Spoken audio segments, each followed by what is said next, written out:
స్థానిక సంస్థల ఎన్నికల్లో కాంగ్రెస్ పార్టీ అభ్యర్థుల గెలుపే లక్ష్యంగా పనిచేయాలన్నారు ప్రభుత్వ విప్ ఆది శ్రీనివాస్. రాజన్న సిరిసిల్ల జిల్లా కోనరావుపేట మండల కేంద్రంలో లోకల్ బాడీ ఎన్నికలపై నిర్వహించిన సన్నాహక సమావేశంలో పాల్గొన్నారు. కాంగ్రెస్ పార్టీలోకి చేరిన పలువురు మాజీ సర్పంచ్లను కండువా కప్పి ఆహ్వానించారు ఆది శ్రీనివాస్. ఎన్నికల్లో వ్యూహాలపై కార్యకర్తలకు దిశానిర్దేశం చేశారు ఎమ్మెల్యే ఆది శ్రీనివాస్. రాష్ట్ర ప్రభుత్వం కాంగ్రెస్ పార్టీ పాత కొత్త కలయికతోటి ఎన్నికల్లో ముందుకు పోలు నిర్వహించుకున్నాం. మీరు గమనించండి, అసెంబ్లీ ఎన్నికల కంటే వారం రోజులు ముందు కూడా వచ్చిన వాళ్ళు ఎమ్మెల్యేలు అలా 20-25 మంది దాంతోనే ఈరోజు ప్రభుత్వం రావడం జరిగింది. అంటే పాత కొత్త కలిస్తేనే మనం బలంగా ఉంటాం, బలోత్తం ఉంటాం తప్ప మరొకటి కాదు.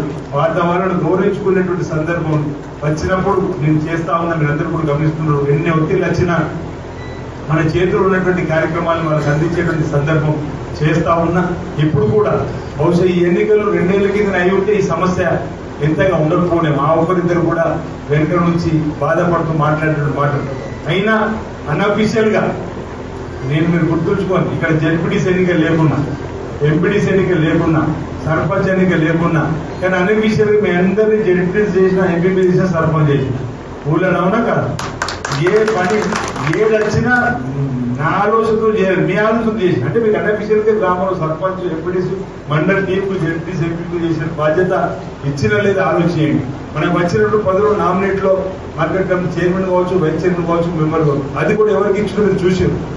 పార్టీ కోసం అంకిత భావంతో ఆ రోజు కష్టకాలంలో పనిచేసినటువంటి వారికి, మనతో ప్రయాణం చేసినప్పుడు అప్పుడు అధికార పార్టీ ఇబ్బందులు పెట్టినప్పుడు వారికి కూడా గుర్తించి మనం ఈరోజు మన కార్యక్రమంలో చేసుకున్నాం. అది కూడా 4 అడుగులతో ఒకరికి ఇవ్వగలిగిన కావచ్చు, ఆ మిగతా ముగ్గురికి తర్వాత స్థానం లేదని అవకాశం ఇవ్వడం కోసం ప్రయత్నం చేసిన కార్యక్రమం చేయడం జరిగింది తప్ప ఏ కార్యక్రమం కూడా పార్టీ ఒంటేది పోకుండా అందరిని కలుపుకుని పోయేటువంటి కార్యక్రమం చేస్తుంది.